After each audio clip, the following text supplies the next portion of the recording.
Do you ever wonder how great leaders in the community make things happen? When they encounter new, unexpected challenges like a pandemic, how do they continue to successfully make an impact? Welcome to That Sounds Terrific, the podcast that connects you with these amazing people. Get insights on what they do to meet their goals, find out how you can help them in their mission, and learn their methods so you can be more successful at what you do. Welcome to That Sounds Terrific with host Nick Koziel. Welcome back, everyone, to another episode of That Sounds Terrific. I'm your host, Nick Koziel, and I'm very excited to have the director for the Transformation Center out of Elmira, New York, Kramer, with me. Welcome to the show. Yeah, how you guys doing?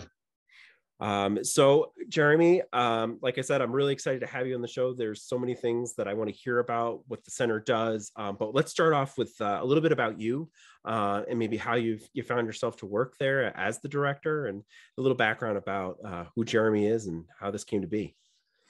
Sure, not a problem. So I grew up in Elmira, New York, so it's always been my hometown.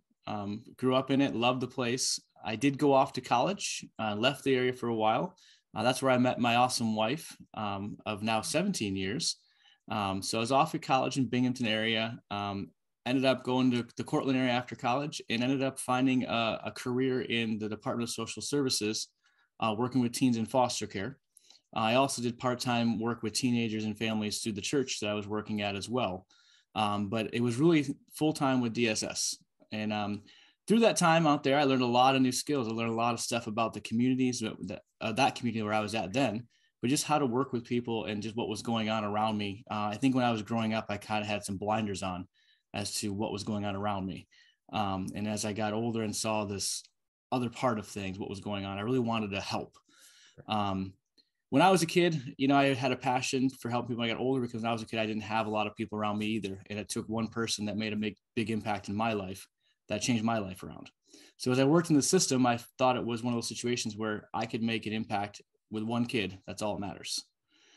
So I kept working in the system, ended up coming back to Elmira in 2011. So I've been back here for a while now, and did work at DSS here in Chemung County. Same thing, working with kids in foster care, teenagers mainly. And then along the way, the church I was at wanted to also put a church in the Elmira area. We had a passion for Elmira. And so we really wanted to use the Transformation Center, which was run by another lady and her husband at that time. And they came to us and said, we want you to do the church plant, but we want you to take over the whole Transformation Center, start a new board, make a new vision going forward. In reality of it was, I was kind of like, this is kind of different. I wasn't expecting that. So I left DSS, Department of Social Services, and started a new venture here, working with people right in the street. We are in the lowest poverty area of Elmira and actually of Chemung County. That's where our building is at. So long story short, I never planned to be a nonprofit director. But the reality of it is, this is where I'm at. I want to help the people that are here, my family and my two kids I have. We also have one foster child too. So we have two of our own, one foster child.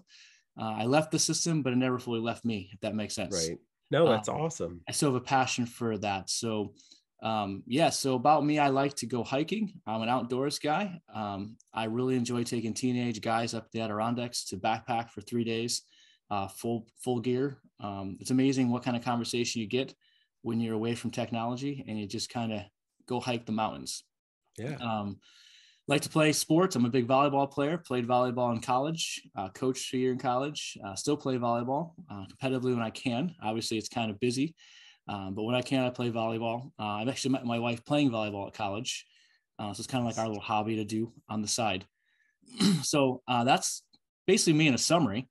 Awesome. But it's great to be back in Elmira, New York and serving Elmira. Well, it's so funny because there's so many parallels, between my past experience and yours, that it's just like we're lighting up in the background while you're speaking. And I'm like, oh my gosh, because I used to work at SUNY Cortland. I met my wife at Fredonia. So in a similar fashion, it was on a soccer field for actually it was an Alpha Phi Omega service fraternity event that we were having. And that's where I met her. And I was in the Boy Scouts, so I love the outdoors. I love backpacking and climbing, and I don't do that anymore. But now I live in this very rural area in a place called Bliss, New York, on 25 acres. So we have like a pond and our own woods and all that stuff. Best place when we were quarantining, best place to be when you're quarantining, because you just, I would say, right. So and we're getting excited because for the first time this season, the ice on the pond is actually almost frozen enough to play hockey, and that's my sport passion. Although I have been known to win a couple volleyball tournaments at colleges and intramural. So, but my brother-in-law and his family are all the big volleyball people. In fact, his daughter is actually going to competitions and stuff. But I digress. I don't know if my listeners all that's about cool. That. Like, I mean, it's cool seeing the connections, right? Yeah. You know, I didn't mention, I also like to go hunting too. I do a lot of hunting, and that's kind of like you get around a lot of people, and I have a work cell phone, and they tend to call a lot, which is good. They're reaching out. They want to have someone help them and be there for them. The issue is I still need to have some of my own time I'm learning. Right. So I find it's really peaceful bow hunting in a tree stand where cell phone doesn't work in my in-laws house. They live out Olean area, and they have 100 acres of land. So I can sit in a tree stand and my phone won't go off once, and I just sit there, and if I don't see anything, it's okay. It's still peaceful. I can see nature, might see a squirrel. You know, it's good. Nature's really good. Yes. No, you do need those strategies, right? Especially people like yourself and others that help and are part of nonprofits. You know, a lot of times you're giving so much of yourself and you want to help other people. And that's why I started this podcast, honestly, was to help other people. It was a very general statement. You know, when I was looking for a job and saying, and someone was asking, what do you want to do? I'm like, I just want to help people. And they said, that's extremely vague. And I can't really help you if you don't get more specific. And I'm like, I don't want to get more specific. I just want to get out the word, you know? So that's what That Sounds Terrific is all about. And it was a great segue into, like, you know, my next question really is, what do you do at a transformation center? So the Neighborhood Transformation Center, we are focusing really on our neighborhood. We're really taking the name serious, and we're focusing on I would say about a half a mile radius right now. Because what I've learned from my time in the system is that a lot of bigger nonprofits struggle sometimes because they're trying to reach everyone they can, and they run out of resources. They run out of manpower, they run out of energy, out of time. So trying to focus right here in our neighborhood, what we've been doing is we have parenting classes. Again, I'm the DSS side of me. I realize that parenting classes are few and far in between, and a lot of parents really are court-ordered to do parenting classes. So having more opportunities to have them helps the parents get reunited with their children quicker. So we've done that. We did it through COVID. We actually got equipment. We got a grant to do equipment for online. So we had a Chris coming in doing online parenting classes because they all stopped in our area. We do meals throughout the year. Even through COVID, we did to-go meals.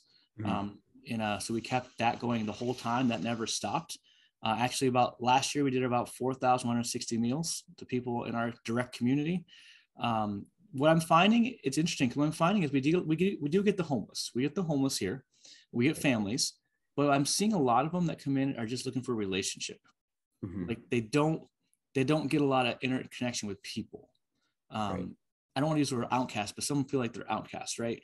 So what we do with our dinners, we do them Monday and Thursdays, and we do them they were for an hour. We shortened it because of COVID stuff. So about half an hour. We did start going back in person for a while. And it was because we just felt that this needs to be more than just a here's food. We don't want to just be a here's something you need. We want to be a here's something you need plus here's a relationship. Right. You know, and so during those meals, what we do is we actually, before COVID more than now, but we were having an RNet med student come in, and they were giving a little talk on why should you worry about your dental health? How does that affect your overall health? Right. They would also do blood pressure screens right there for people at the dinner. They go to a separate room and they do blood pressure screens for people. We'd have Cornell Cooperative Extension come in, Eat Smart come in. It became more of a educational setting, right? We also do a short little devotional. We have a spiritual side of it. So we try to do a holistic approach to everything. So physical, emotional, spiritual.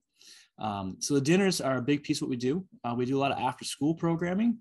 So we work with a lot of the kids in our neighborhood. So we only have about 17 to 20 kids. Right. And there are times people are like, well, don't you want more? And I'm like, well, not really, honestly, because with the staff we have here, we can only really build strong relationships with 17 to 20 kids. We could have 50 kids, but we'd only be reaching about 17 to 20 kids. So we just try to keep it smaller. We do a lot of stuff in the community because we have a smaller group, right? So we can go to our local nature area, Tanglewood. We can go to Seabreeze, like we did this past summer, took them to Seabreeze, took them to Binghamton, to the trampoline park, stuff these kids can't normally do because they're all coming from struggling families. We also partnered with our college. So we have education majors running our program now. So I thought, you know, why not give these soon-to-be teachers a chance to earn some, because two of them are paid staff, but also a chance to gain experience working with kids at, how to say this the right way, college doesn't teach you everything. Right. There's a hands-on experience that you're never going to get till you get around these children. And our children can be tough at times. These college students have done great. It's been amazing. We also have a family resource center here. That's where people come in and use it for playtime. We have actually a tube slide structure. Unfortunately, through COVID, some businesses had to close. One business had a big slide structure, and they actually gave it to us for a very, very cheap rate because they wanted it to still be used. And throughout COVID, we were closed a lot in that area. But what happened was, again, I'm still DSS sometimes, and I started realizing that when all these places closed, libraries, all the public areas, right? All these kids weren't seeing their families because they have to be in a public location. So kids in foster care were not being able to see their parents for Thanksgiving, birthdays. And I'm like, why can't we just have one family at a time come in, sterilize it, have them wear masks, and give them a place to see their kids for the holidays? Because I just feel like even someone that's in the system, they still love their parents and their parents still love them and want to give them a place to meet. So we don't just do playtime. We also have visitation time for people to come in and visit with their families. We have a clothing closet. We do a lot of clothes giveaway here. They go pretty quick. We ended up putting them outside. We had a room, but we were like, okay, it's been nice out all through summertime. So we just made an open air market, so to speak. It's all free, but it was kind of like tables outside. We have a big concrete slabs outside, set up all the racks out there. People just came by from about 10 o'clock to 1 o'clock, and they just took what they needed. We have a washer and dryer program. We have 4 of those here, 4 washers, 4 dryers. That's mainly used for people that are in need. We don't want to be a laundromat. Again, we also want to be a place to build relationships. So I try to have someone here when someone's doing laundry that may bring in some muffins for them or some coffee for them, and just sit down and get to know each other. So it's not just to do your clothes, take off out the door, come back, get your clothes, take off the door. We want to be able to work with them. So to do all this, to be honest with you, we're a small nonprofit and I'm the only full-time staff. We have 3 part-time staff. One's a grant writer and the other 2 are the after-school program workers. And then actually we have one other part-time staff that's very small hours for the Family Resource Center. So in other words, our whole kitchen is run by volunteers. And that is amazing. And that's been for 5 years, the same 2 have headed it up, volunteering their time on all those days. So what we ended up doing was having to partner other places. I'm a big partnership guy too. So what we do here is also we bring people in the community together to help this community. So we have ARC here. They actually have people that come in and they open our doors. So every morning, if you come in, they're here opening the doors for people. So it's teaching their residents skills they don't have, getting them out in the community. We work with BOCES, our local BOCES, for their programs. They come in and help clean the building weekly. We've worked with Glove House, which is our local group home. Again, that's the other side of me there. So we actually worked with them. They came and said, we have a program where we want to teach kids how to get job skills because we don't want to keep sending them at 16 to get a job and they don't have the skills to get a job because then they fail and they have to go back to square one. So they said, can you take these children, these teenagers, and can you mentor them, give them job skills, and we'll pay them to work for you? I'm like, well, that's a win-win. I love working with teens, and it goes and lets them see that a lot of them work with the after-school program kids. I wanted to show them that these kids can look up to you. You can be an example of these kids. So that kind of covers most of the stuff we do. We also have a county worker that's not necessarily our program, but the county actually placed a county worker here called the Community Navigator. So she's here, this is her office. She's here 5 days a week. And what she does helps people navigate the system. They come in, have a question about their services. She can look it up for them. So instead of them walking all the way across town, going through all the metal detectors, all the stereotype of walking to DSS, they can come here if they're in our community and she can serve them right here in our community. And that's pretty cool. She's here. She changed her hours to go 10 to 6. So she's here for all the dinners. So we have a dinner. Right. She's here for the dinner. So it's really about, like I said, trying to give everything we can to people in our community right here. Wow, you do have a lot going on like that. That's crazy amount of stuff for just you and a few part-time people and volunteers to be working on. You know, I applaud you, man. That there's a lot of great stuff happening there. And what I really love, and some nonprofits are just dead set against doing this, but the partnership thing is so key. And we've had a couple other, you know, nonprofits on the show where they've talked about, like, you know, the importance of using other nonprofits and not like sort of, it isn't double dipping, but not repeating the work. If Yeah. someone does something already really, really well, then being confident enough in your mission and what you're set out to do to kind of give that person over to the other service, it is an awesome thing, you know, to be able to do for your community, because you serve more people that way. And I love that you are really concentrating on a smaller amount, because the conversation and the relationship is important. You know, when you think about getting a meal, what is like, usually when you're eating, you're talking and conversing, and that's where relationships grow. So that's so key. I don't even know where to go. Like, you've got so much there. Well, let me just go off the thing you Sure. talked about with the partnering. Like, Yeah. one thing that really helps is the community navigator, part of her role is she takes down all of the nonprofit stuff. And I think it's wise for us to understand as nonprofit workers that we don't have all the answers. Right. Like, I have a lot of programs, but I don't have all the programs. Right. I mean, there's another close closet that we send people to all the time that has more career close, like for like the job interviews, and we don't have many of those. So send them there. People bring in donations and say, we have these really nice sports jackets for like interviews and stuff. Like, well, actually, why don't you take them over to this place, because they do better. They have a better closet for that. Ours is more geared towards this. So I think that's important that we all do that. And I think she's actually helped a lot of that community navigator, because she's talked to them all. So it's kind of brought us all together around the table once in a while to talk. But yeah, the dinner thing, we do a lot of talk this time of year about sports. I mean, obviously football is pretty big. So I'm sure tonight will be a lot of talk about who's going to win the playoffs. I'm a 49ers fan, so they'll be probably harassing me about that, because they all know that. So, I mean, it becomes a family, honestly. Yeah. And I think that was the hardest part about COVID when it hit, was we had to go to go meals, and they still showed up, but we lost a lot of that family feel. And that was, you know, part of the spot we missed, but we got that back. So that's a good thing. Yeah, that's a tough transition to do. And maybe you should talk a little bit about that too. You know, when COVID hit, how did you pivot, you know, and now that, I mean, there's still a spike going on, but like, you know, what are some strategies that you've been able to use that maybe made things a little bit better for you? But also, you know, what were some of the challenges? Well, I'll first say the pivoting part was more trying to figure out, how do we navigate the new regulations? Right.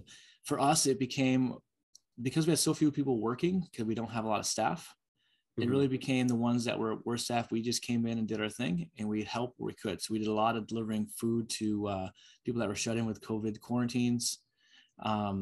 We actually, I didn't say this before with the dinners, but our local Wise Market here donates all of our meat. We don't ever have to buy meat. It's just amazing. That's so awesome. During COVID, we were doing to-go meals, which we weren't using as much. So we were able to use that meat to give to people that needed it in the community. So we just take a box over, drop it on the porch. We actually got some funds that came in that we actually went out and made. I think we made 200 baskets and delivered them door to door. We did them in spurts, because it's hard to do 200 at once. So we broke them up into spurts, but they included eggs, milk, cleaning supplies, toilet paper, paper towels, toothbrushes, deodorant. And we just went door to door to our neighborhood and just knocked on doors and just said, hey, we're here for you. Here's a basket. If you need something else, we're right down the street. You know, awesome. And so we did some of those things, more door to door, just drop and go. We couldn't have the programs in the building per se, but we could still take some stuff to people and drop them on porches, knock on the door, and wave as we left. Right. So we pivoted more to like a individualized approach to, let's just go to the houses and drop off what we need to drop off. I will be honest with you, I was extremely impressed by the people that were still giving in nature to be able to keep the funds coming into a small nonprofit like us. That's one thing I did notice, is that people still were wanting to give. People still wanted to help people in that way. Right. And that was amazing, because I didn't know what to expect when COVID hit with the financial aspect of it. Yeah.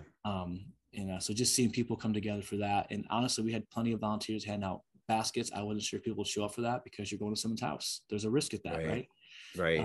And there was so many people that said, I want to help hand out the baskets. We'll wear the mask. We'll take the cautions, but I want to help people. Yeah. So I really did, pivoting wise, it was more individual approach, but it was really cool seeing people come and still wanted to be a part of that. Handing out the meals, we went to go. And so typically we have them come in, right? So we ended up having them line up outside. We had lines on the sidewalk, make sure they stayed 6 feet apart. You know, I'd get up on the wall. We got about a small wall. I'd get up on top of the wall, do some announcements. Hey, this is what's going on in the area. Here's another event going on where you can get some other food if you need, or here's an event for toiletries, you know, those kind of things. And then they would just come through and we'd have the table at the doorway. They'd just say they need 1, 2, 3, 4. We did make a policy that not everyone has to be there, right? So if you showed up instead of a family of 4, we would just give you 4 meals. I just felt like telling them to bring all their family out kind of defeated the purpose of having it to go where we had less people having contact with people, right? Yeah. So we pivoted that way too. We did that for a long time. It went well. We still gave them a hot meal. They were all very appreciative. But at times it was like, you know, I wish I could talk to them more. But that's kind of how we had to pivot. It was more individualized approach. We did things. We had schools calling us saying, hey, this family needs help with this or this. And we would just go drop off a box. So we just did what we could. That's awesome. No, there's a lot of good things that kind of came out of the pandemic with the bad. And, you know, that more individualistic kind of approach. Now you're getting to know people a little bit more one-on-one. But I'm sure you're glad to kind of be back, you know, at least to some extent, you know, in the family kind of atmosphere that you were describing. It sounds amazing. And I love that community connector person in your office. It's amazing. I did Leadership Buffalo, and one of the things that I had noticed, especially about that particular city, was the knowledge base of all the services like that were available. There was a lot of nonprofits and a lot of services available to people, but I felt like it just, you didn't know all of the services. And then the flip side, another thing I like about your organization is, like, you know, if you lived on the east side of Buffalo and you needed to go all the way across town to get to that service, transportation became a huge issue, and still is in rural areas like mine. I cannot speak today. I apologize, people.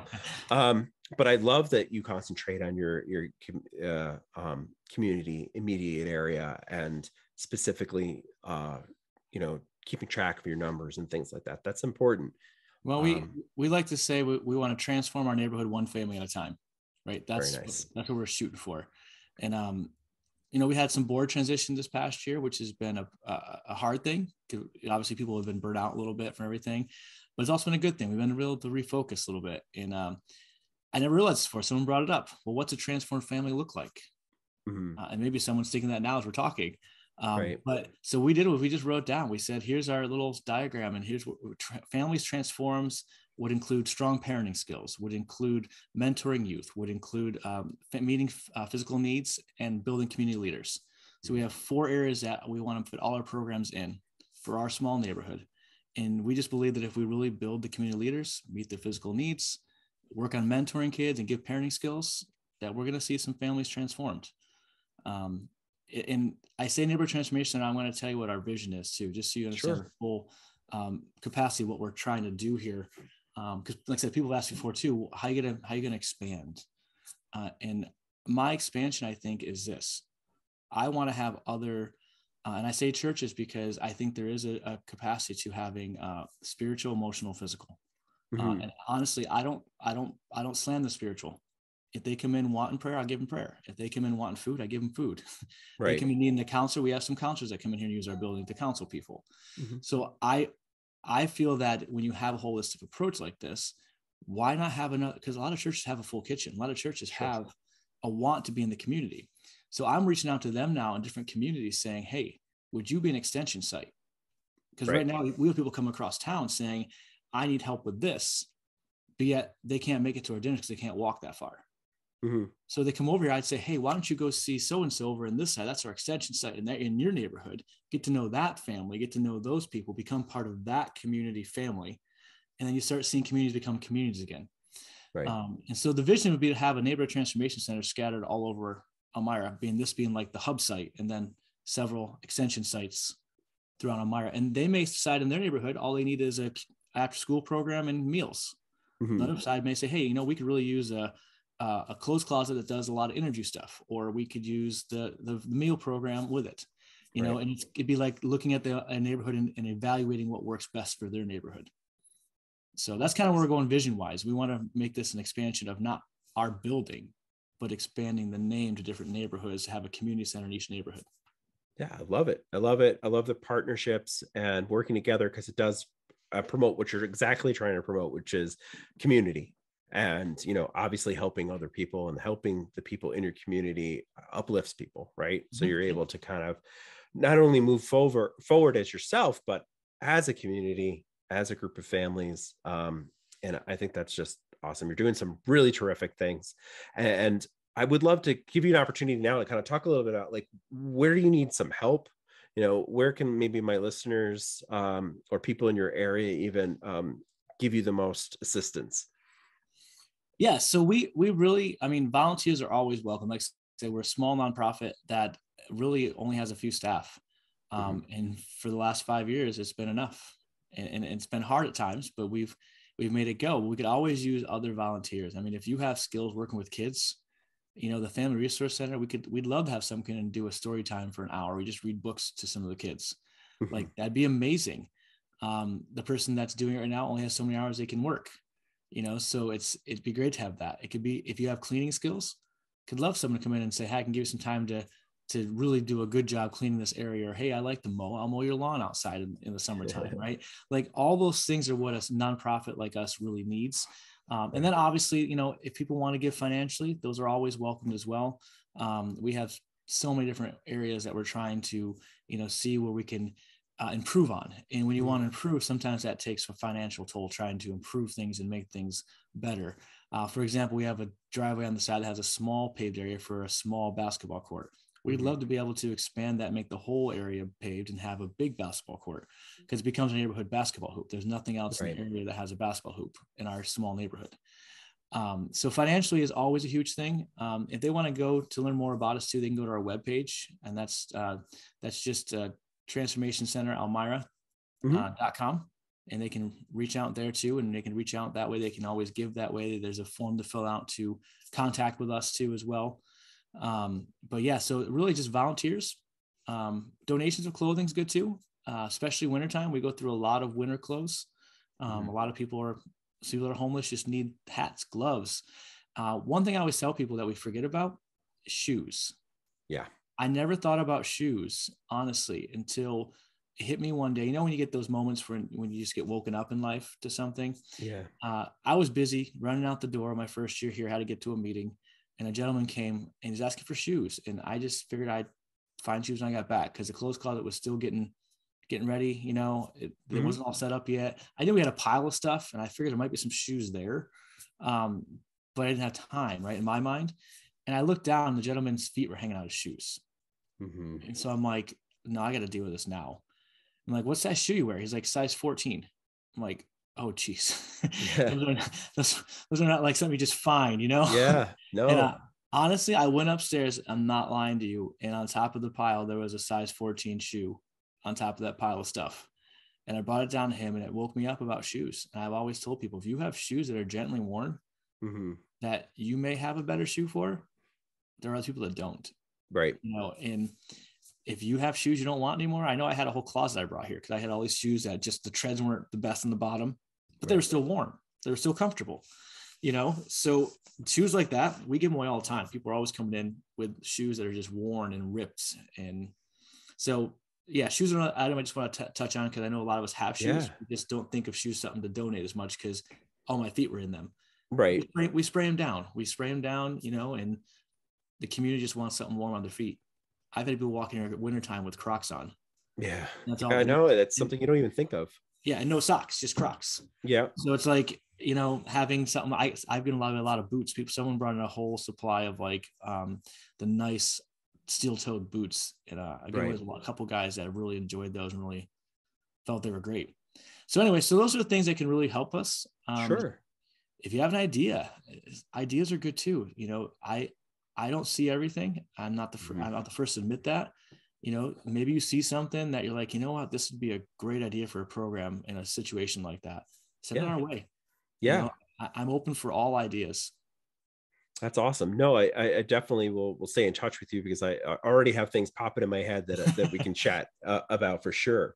I also want to give you an opportunity. I know this might be hard because it sounds like you have a lot of them, but is there any partners that you want to highlight, or people that you want to just address to thank and highlight? Yeah, it is kind of hard because we do. So let me just touch on a few. Everyone. Yeah. So I'll just give you a few of the ones that have really been mainstays for us. Sure. We've had this just-in-time roofing and gutters in our area. They're a company, obviously does roofing and gutters. Yeah. But every year they're our title sponsor for our golf tournament without a question. And that's just amazing. The Community Foundation of the Southern Tier, they do a lot of grants for us. They give us a lot of funding that way. The Triangle Fund's big with us. United Way just partnered with us. So those are all great organizations that just give back so much. The volunteers, I mean, I know we're talking about financial stuff, but the volunteers give more than just their time. They also do give financially. And I don't know, giving time and financial contributions to it, it's just amazing to me.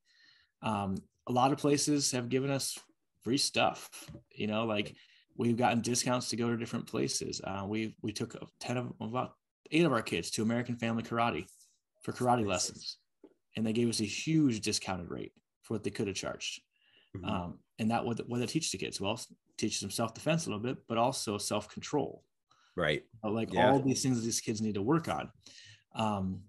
So those are some of the big ones. There's a lot of other ones that it's hard to touch on all of them. Oh yeah.